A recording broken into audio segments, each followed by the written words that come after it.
Today's presenter, Paul Cheesman, has worked in leadership development and human resources for over 20 years. He's worked at the national, area, and global levels. He's an author of Distinctives, which is a handbook for people management in churches as well as in Christian organizations. And he's consulted with over 20 Christian organizations in the UK. We are very fortunate and excited to have him with us today. So Paul, would you take over? Certainly will. Thank you. It's most delightful from my perspective to be with you as well. Although I said this on the previous one, anytime somebody says you've been working in leadership development and HR for 20 years, it just does make me feel exceptionally old. But hey, embrace the truth. It is our friend, apparently. Today's webinar is brought to you by the resourcing team. This is the team that I lead. We're a virtual team spread across from Singapore through the UK all the way to here in Orlando, where we're all gathered for this week, which is kind of fun doing stuff together occasionally. What we do is, as the name might suggest, we provide resources to the leadership development and HR function. Some of the things that we provide are online resources, and particularly ones targeted at some of the priorities that I know LD and HR specialists within our ministry in particular are focused on. Things like the toolkits that you see listed on the left-hand side, leadership transitions, focusing on helping leaders be appointed and move from one position to another. Things like the staff development cycle, which is a global priority for us as well, providing the resources that you need to make that happen. Things are pathways, tackling the somewhat tricky issue of thinking about your leadership pipeline, as well as what career pathways for individuals look like. There's also a whole wealth of resources that we provide in some of the key things that you just need to dig deep into. So the leadership framework that we use as the basis for leadership within our movement, team leader training, and new staff trainers training as well. So do have a look at those. All of these can be found at the GCX community. If you're not part of that, do get in touch and we'd like to hook you up with those things. We're also wanting to be building a community that connects with each other well. The LDHR connection comes out about once a month, and it's designed to be a springboard to two-way communication rather than just an information dump of things that you need to know. So if you're not signed up for that, do get in touch with us. We'd love to help you join in with these things. This really goes to joining the conversation, as I was saying. We want to be growing and developing these interactions that aren't just one-way communication, but are really growing a community amongst ourselves. So the Facebook community is the hub for most of the action. So this is the place to go if you've got a question, a thought, or a comment, or as Chi does fairly regularly, posting pictures of gatherings that he's in around the world. It's just great to see what we're all about and what we're involved with in LDHR. If you're not a part of that community already, the easiest way is to message, Facebook message me, facebook.com/Paul Cheese, and let's look at Evalu8. What's the problem that we're trying to address, first of all? Is there an issue that needs to be addressed? Well, I think for a lot of us, there are some very common issues that we find in LDHR. One of them is just the tyranny of the urgent. The world just gets faster and faster. The pace of things that come at us increases, and the expectations around response rate and what that means also increases. There's a flow of things that just feel like they need to be done urgently, and that can weigh us down. Talking of weighing down, the weight of paper is also quite another common pressure that we find. We live in cultures, a lot of us, that are becoming increasingly administratively burdened with the bits of paper that we need to fill in and complete, and whether they be literal paper or electronic paper, that admin burden seems to increase. Also, as we try and do our roles, we often get this sense of conflicting perspectives of others on what LDHR should be about. I remember a number of conversations when I was working at the national level of if it had anything to do with people, it became my job, which probably isn't the most helpful way of approaching it. But these perspectives of leaders and individuals and others, and even within our own teams, sometimes can be quite burdensome. There's also an issue of what I call brakes and accelerators. What are the things that we do that actually put the brakes on for national ministries and for staff members? Are there things that we do that hold people back?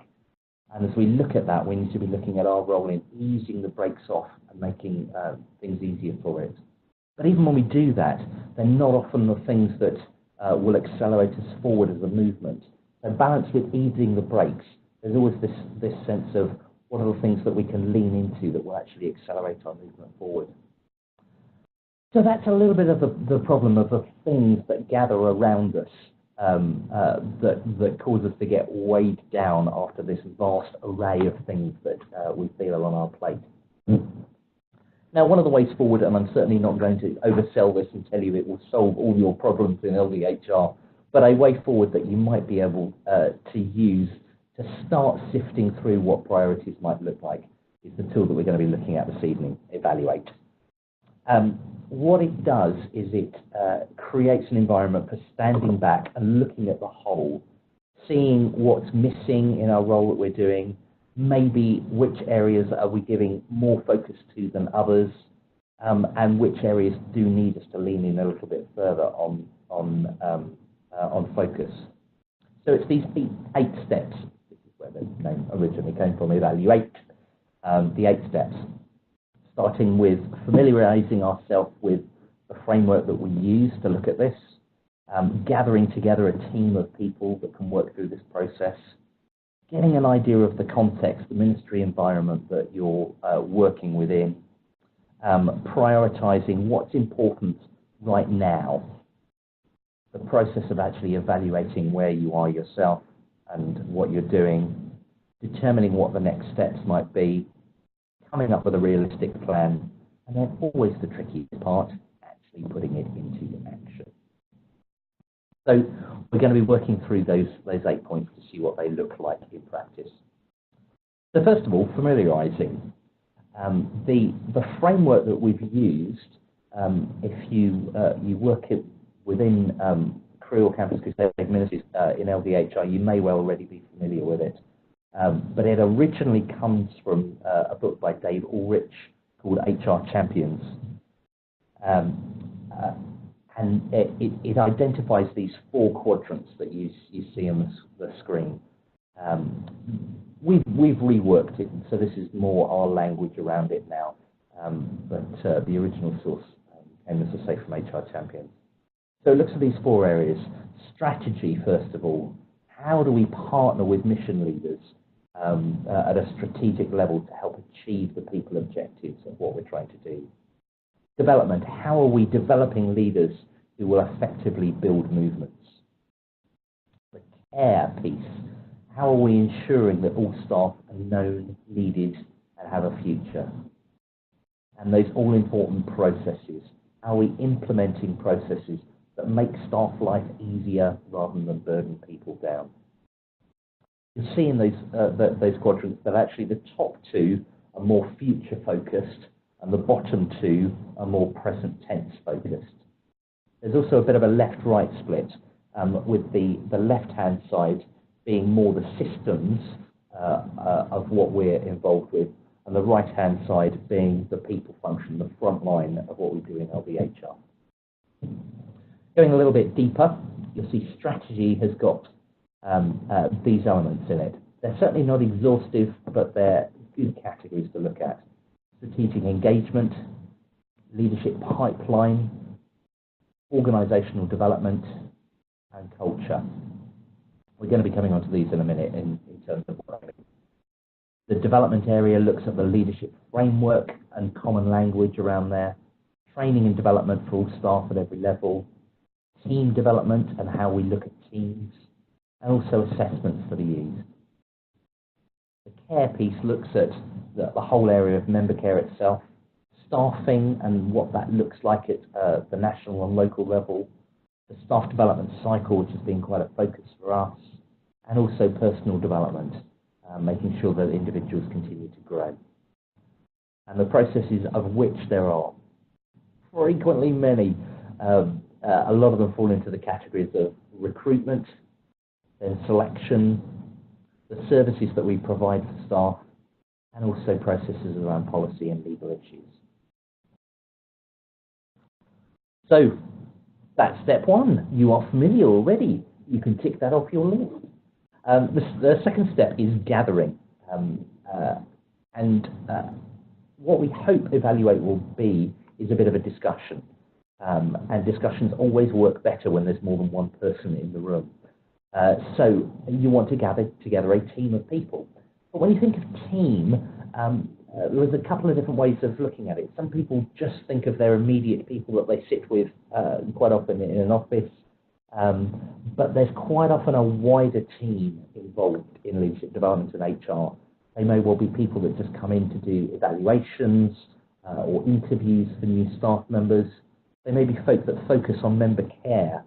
They may be people that are really just involved in frontline training but feel a part of your team. This is a great opportunity to gather them all together. As well as that team of people, and I really would encourage you to use as wide a team as you can get together in one place. There are also some pros and cons of whether you want to use a facilitator to facilitate the whole process. One of the real benefits of having an external facilitator is it means that you, as the LDHR leader, really have the opportunity to fully participate. Sometimes if you're having to adjudicate and facilitate the discussion, it limits your ability to really lean in and give your perspective. Obviously, the downsides of a facilitator is that they can bring their own perspectives and can take things a little bit off track, particularly if they're not familiar with the ministry. I've used both internal facilitators within the ministry and also once an HR professional that just knew our ministry well to come alongside us and facilitate the process. But that needs to be done with care and caution. The last category of people you might want to include is the troublemakers. LDHR obviously always works smoother without people, but sometimes people are somehow necessary to the process. And the people that can sometimes cause us a little bit of trouble are quite often the ones that are helpful to have in the room when you're talking about how leadership development and HR should progress. So who else is there in the ministry that's got a perspective on LDHR and how it should be done? For better or for worse, getting their voice in the process is helpful. Who are the leaders that you know that have got a broad strategic scope, that understand where the ministry is going? They're really helpful to involve at this stage. The third step is contextualising. And this is a bit like the staff development cycle. We sometimes say with the SDC, it's really helpful when you're doing a position-focused conversation if you've got the national strategic plan, if you've got a job description of the staff member, if you've got their latest 360 review to hand. But the reality is you go with what you've got. So if there is a national strategic plan that you can use, that's great. But if there's not, are there other ministry plans that you can get hold of? Are there prayer letters of staff members that just have a good overall strategic view of the ministry that you can pick up more context with? Are there communications even from the area level about the things that are going on that are going to impact your national ministry? Gathering that sense of information of what's going on is really helpful. Another thing you might want to do is gather some data specifically for it. I wrote a survey a few years ago that we sent out to all the leaders of a national ministry that just asked questions like, from your experience, what do you think LDHR does well? What words would describe the reputation LDHR has amongst your staff? If you're thinking about accelerating movements, what does LDHR need to be doing more of or starting? What should they be doing less of or stopping? And a broad question about how can LDHR serve and make your role easier. So some broad quantitative information is sometimes really helpful to gather, but also just the qualitative, coming alongside the national team leader and some other leaders, and maybe asking those questions more in an interview style, so you get an insight into where some of the key leaders think the ministry is going over the next 12 months or so. Step 4 is prioritising. And this, if you've not clicked on the link in the Facebook group already to show you what the Evalu8 form looks like, this is a glimpse of the first line. So this is the kind of thing that you'll be looking at. You'll look at the element. In this case, it's strategic engagement. It'll have a brief one-sentence description, so involvement in the formation of strategy for the movement at national and local levels. But then what it's planned to do is just provide some helpful and provoking questions that look at that area and what it might look like. Does LDHR engage in strategic conversations with other MCC leaders? Does LDHR engage strategically on the leadership team? Do you feel like you have a voice? Are people issues regularly part of that planning process at the strategic level? And LDHR effectively tracks staff trends, so it has something adequate to say in these discussions as well. And what we ask you to do with each of these areas is to give it a priority.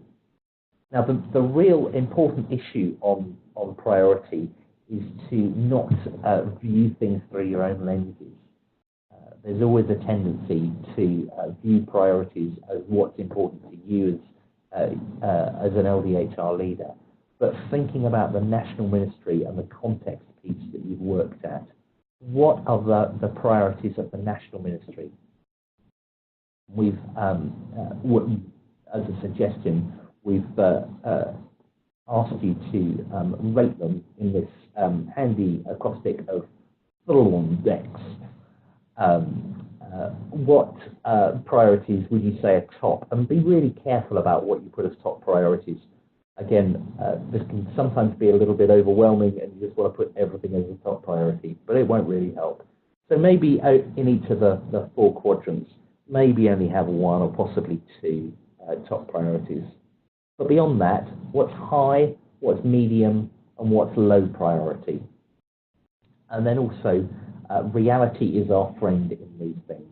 So there will be some things that you will just end up saying, yep, know it's important, but we just know there's no time or resources in the foreseeable future. We're just not going to get to it. In which case, make life easy on yourself and eliminate it at this stage. The next thing to do on that final box that we saw in the evaluation, the final section is the evaluation category. And we suggest you rate from 1 to 5, 1 being pretty ineffective or that you, as LDHR leaders, really have no involvement in that area, through to 5 where you feel like you're being very effective. And effectiveness is key here. How effective is LDHR in fulfilling each of these functions?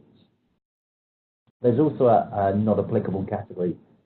Some of these things that you'll come across are either they're just plain not applicable because they're done by somebody outside of LDHR, or they're not applicable sometimes because of the staging or the level of development or sophistication of your national ministry. They're just things that you really aren't relevant to where you are. So again, make life easy on yourself. Don't force number ratings if really they're just not applicable right now.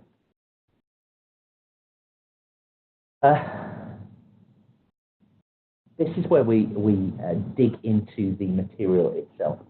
As we were thinking and praying about this, one of the things that came to my mind just as we were working through it is a memory that when leaders first look at the detail of this evaluation, the fairly normal reaction is to feel overwhelmed, it's to feel guilty that you're not getting to so many things on the list, it's to feel crushed that you'll never ever get there.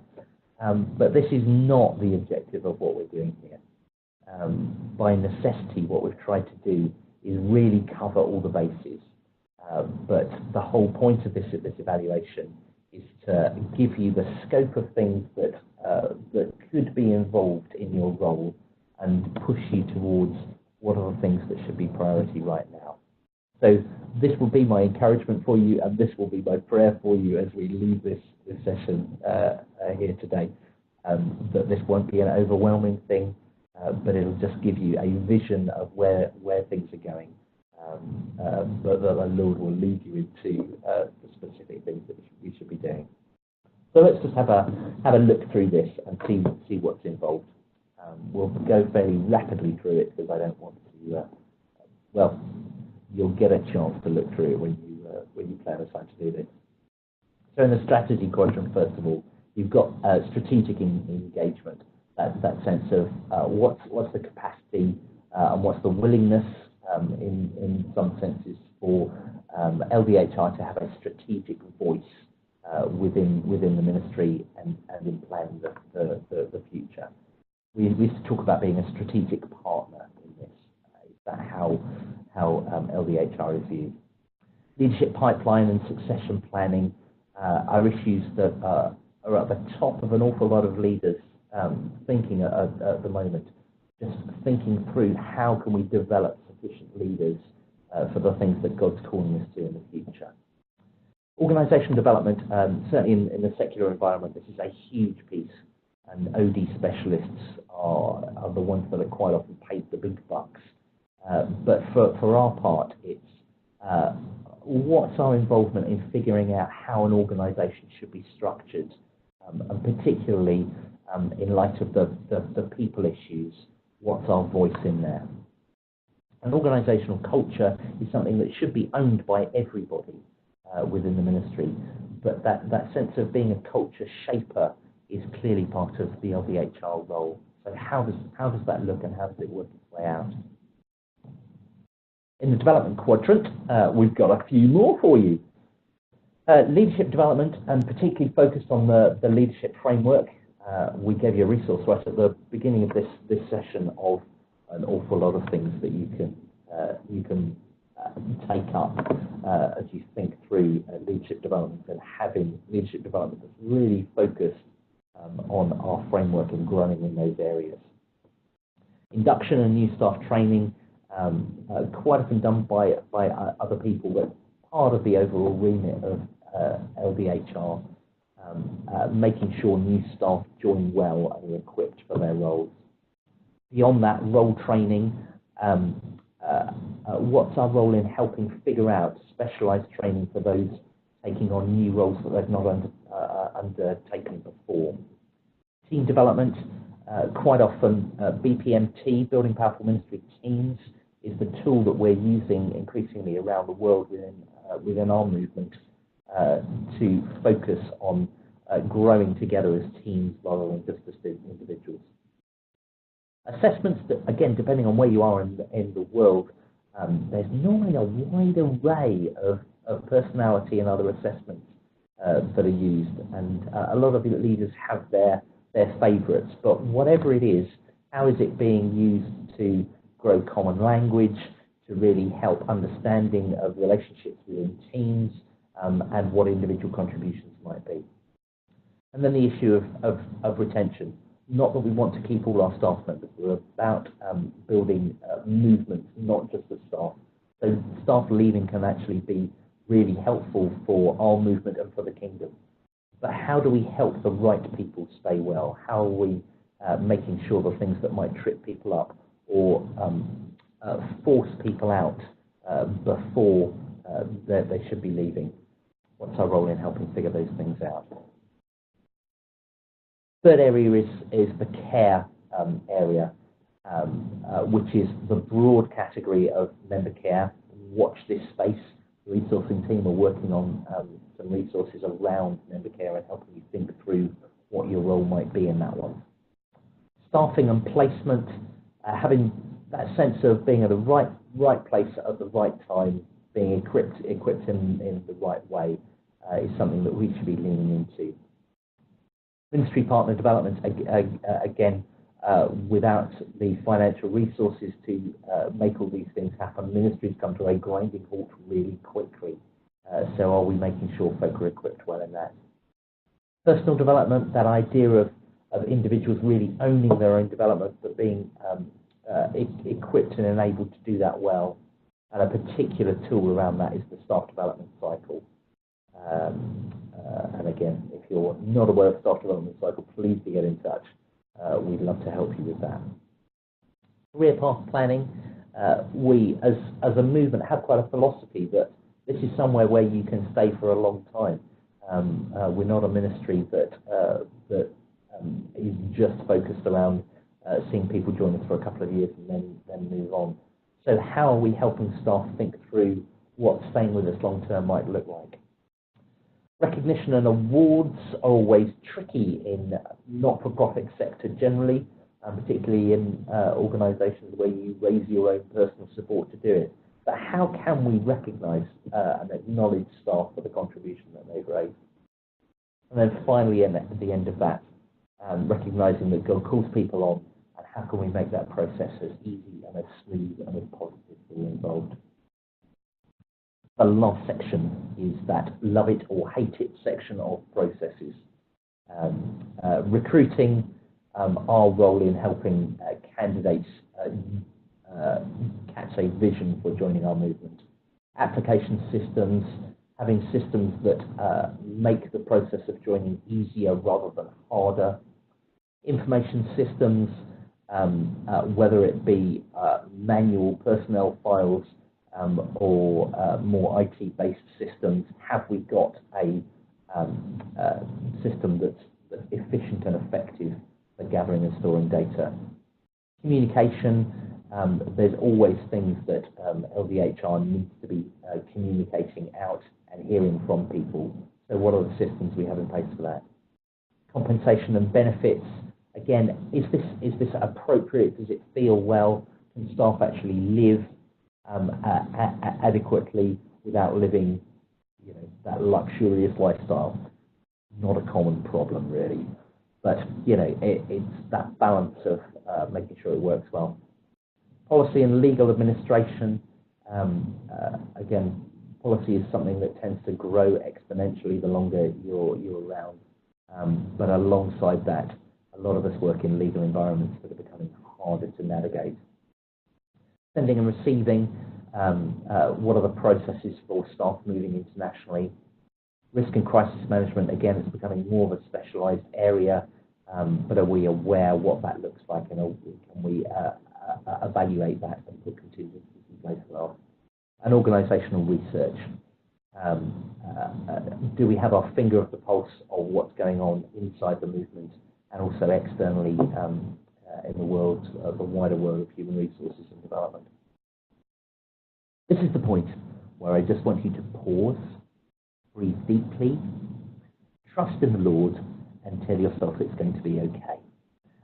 Because that's an awful lot of detail that we've rattled through in about 7 minutes flat. And as I said, this is not about becoming overwhelmed with all the things that you could do.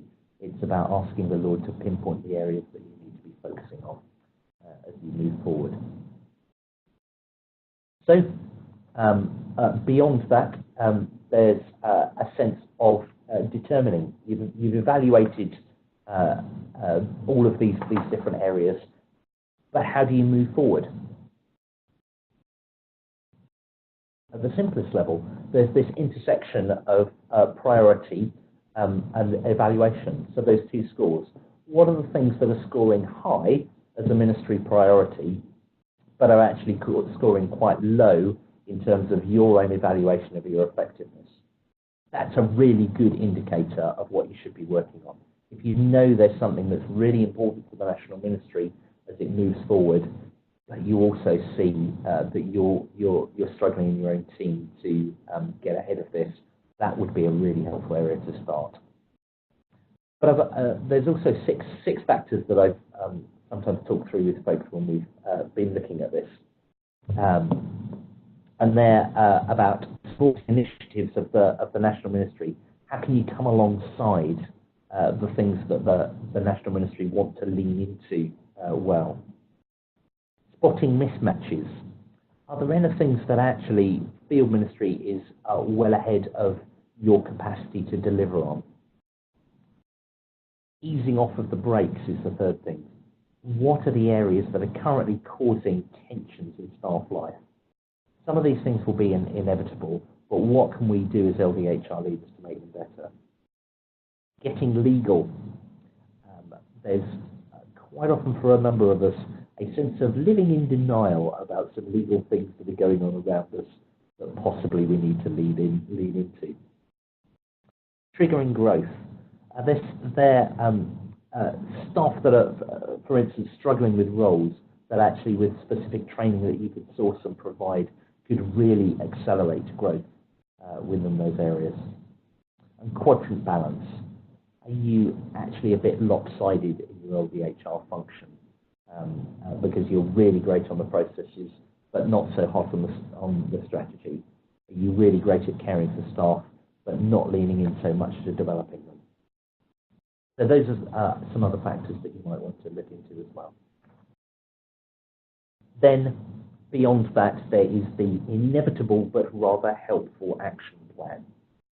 You might want to continue as a group, the group that have been working through this, to come up with what an action plan would be. Sometimes it's a subgroup that you want to just get with a smaller group of people to develop what a plan might be. Sometimes it might be something that you want to take to your leadership team or work alongside the national team leader to come up with that sense of really finalising what the priorities need to be. The tendency, as we were saying earlier, is to have an awful lot of things that are so high priority they need to feature in this action plan. I would strongly encourage you to really only have one, maximum of two things in each of these areas. And even that, if there's a small team of you, that's going to be too much. So maybe just one or two categories overall that you can focus in on. The rest, do not worry about too much. You have the work that you've been doing with the team to come up with Evalu8, and maybe that information will still be there when you have time to come back to it. But just focus on the things that you can really lean into now.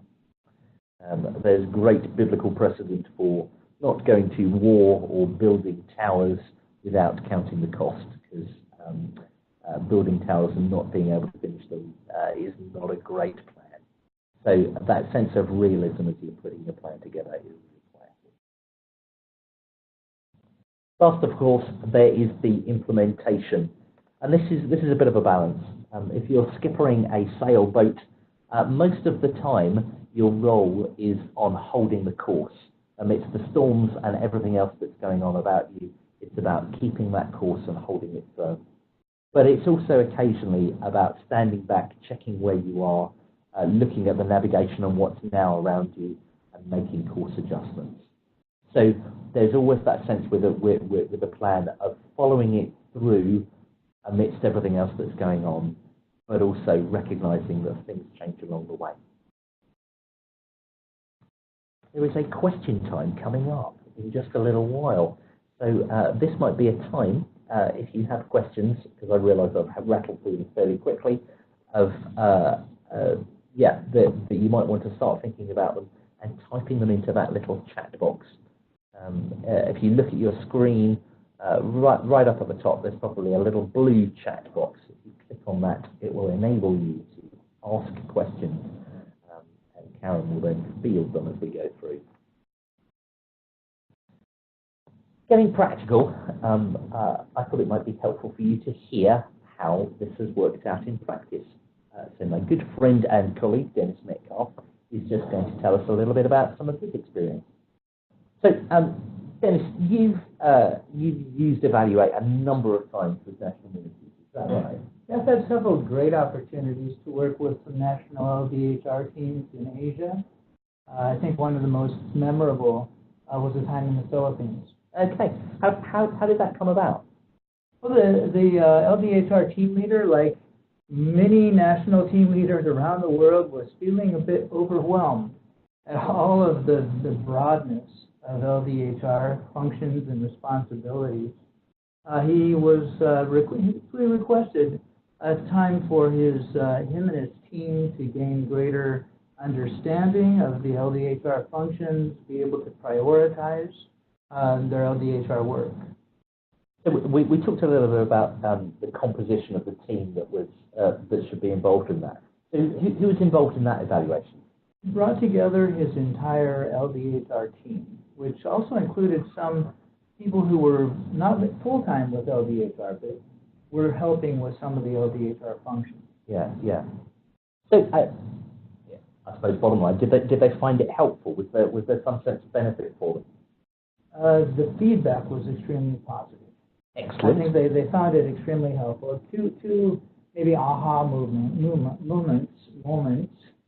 Two areas that they felt were extremely helpful, I think, is it really allowed them as a team to come together, to share different opinions, to really force them to come to a consensus on the priority and the evaluation of each of the different functions or elements that we're talking about, which led to some really great interaction and engagement on the issue. So I think that was certainly a big plus. The comments that came afterwards, many times they use the word like clarity. I have a greater clarity on what we're doing and what LDHR responsibility entails. But also, you mentioned your survey that you developed. They sent that survey to their leaders, gathered information from their leaders. And I think a big aha was not just to look at their LDHR functions from their LDHR perspective, but to look at them and prioritize them based on the national level priorities. And it really helped them to look at a different perspective and have a greater understanding of how what they do is assisting the national ministry move forward. That's really great. So I'm sure it wasn't all rosy. Were there any difficulties? Did they get stuck at any point during this? I think the biggest thing, like you mentioned, looking at that huge list of functions, of elements involved in LDHR, and I think at first they might have felt more overwhelmed than they did before we started.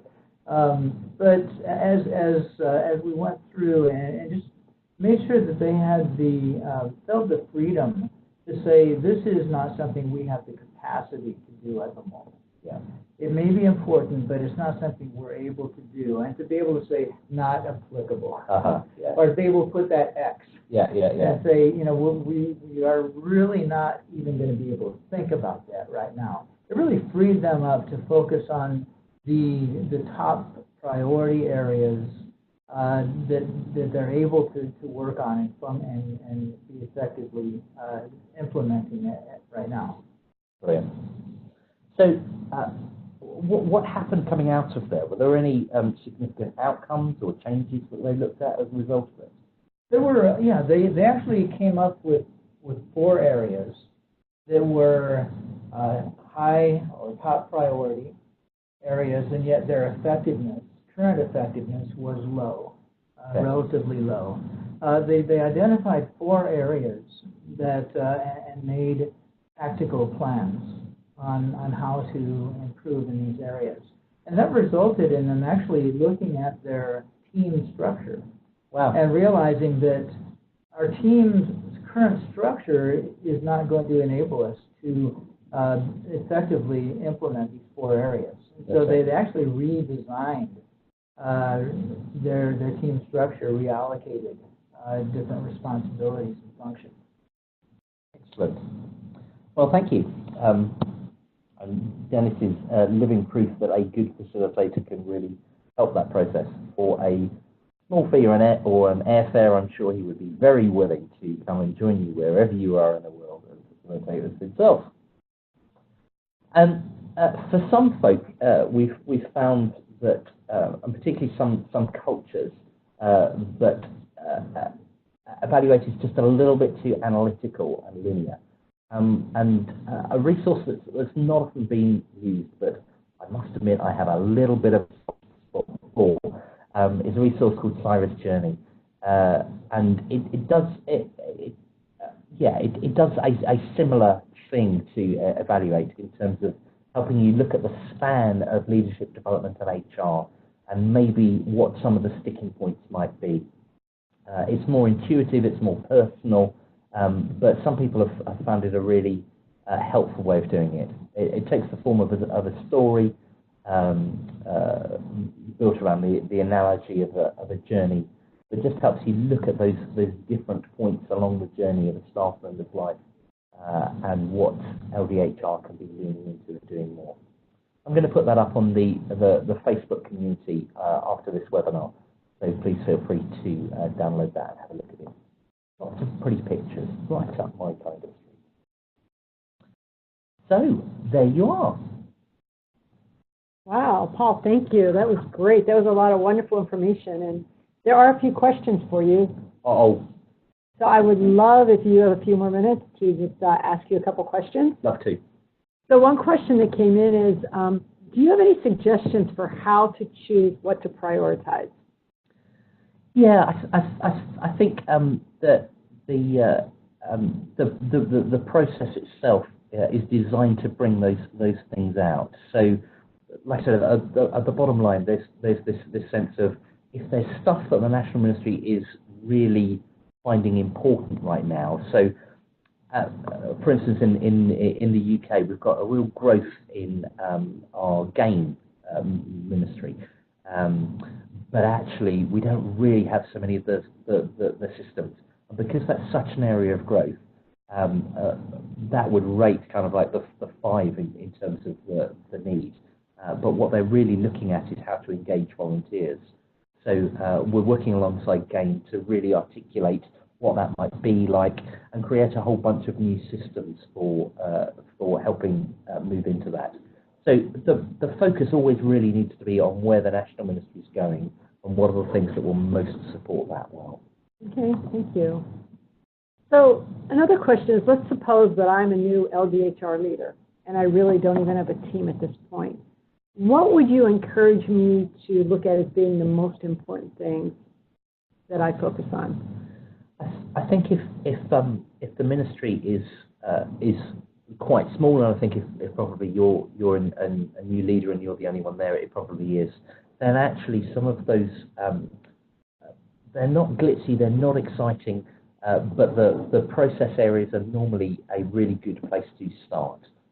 Because actually, if you don't have processes and systems in place, you'll get tripped up really quickly.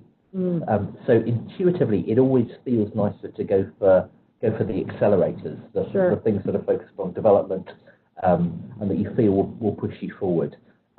But it's like that situation in the car when you've got the gas pedal pressed down, the accelerator, as we say in the UK, but actually you've still got the brake on. You're not really going to go anywhere. So easing the brake off by creating systems that are easy and simple to use, that staff members can navigate well and smooth the process onto joining staff. Those things are a really good place to start. Sounds like you're talking about building a foundation. Yeah. It's not where you're going to stay, but actually those foundational pieces are really important. So let's say I am that new LDHR leader. Where can I go to find resources? Well, I'm glad you asked that question. The Facebook community is a really good place. One of the things that we would love to do is to do ourselves out of a job as a resourcing team and create a community of LDHR leaders that are becoming increasingly self-resourcing. So if there's a need that's pressing, that's a really good place to start. Putting something up on the community and saying, hey, has anyone got? Quite often answers will come in from far-flung places around the world, and certainly if and when they don't, we as a team want to happily lead into there. So there are a bundle of resources already. Joining our GCX community will be a really good place to start exploring those things. But actually the quick and easy answer to that question is post the question in the Facebook community and one of us will get back to you, I'm sure. Okay, so the encouragement there is if you're not in the Facebook community, you need to email Paul so that contact Paul so that he can send you an invitation to become part of that community. And how do they do that again, Paul? You can Facebook message me, facebook.com/Paul Cheese, or if actually you're already connected to somebody that's part of the community, and a lot of the LDHR leaders within our ministry are, then they can also invite you to be part of the community as well. Great. But send me a message, and I'll happily do that. Great. Well, a couple other questions that have come in, I think I'd be glad to answer. Will the slides be available after the webinar? They certainly will. Again, for now, the Facebook community is going to be the answer to pretty much every question. So I will make sure Cyrus Journey, as I promised, will be put up there. This slide deck will be put up there. And also, if you happen to have jumped in halfway through this webinar, we're going to put a link to this webinar so you can listen to that. But all those things will be on the Facebook community. Great. And are people free to share this with other people? Please do. Yeah, happily. If it can be of help to folk. Increasingly, as a movement, we want to be kingdom focused rather than just internally ministry minded. Yeah, if there are other folk out there that it would be helpful for, please do. Awesome. Thank you. And thank you all for the questions that you sent in, and you can send in a few more if you want while we're going on, but we are going to start wrapping up right now. And so what I would like to do is just to let you know about next month's webinar.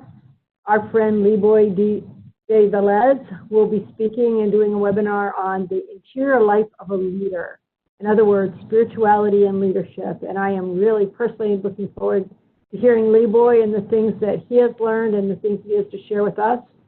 That will be on March 16th, again, 1 a.m. and 4 p.m. GMT.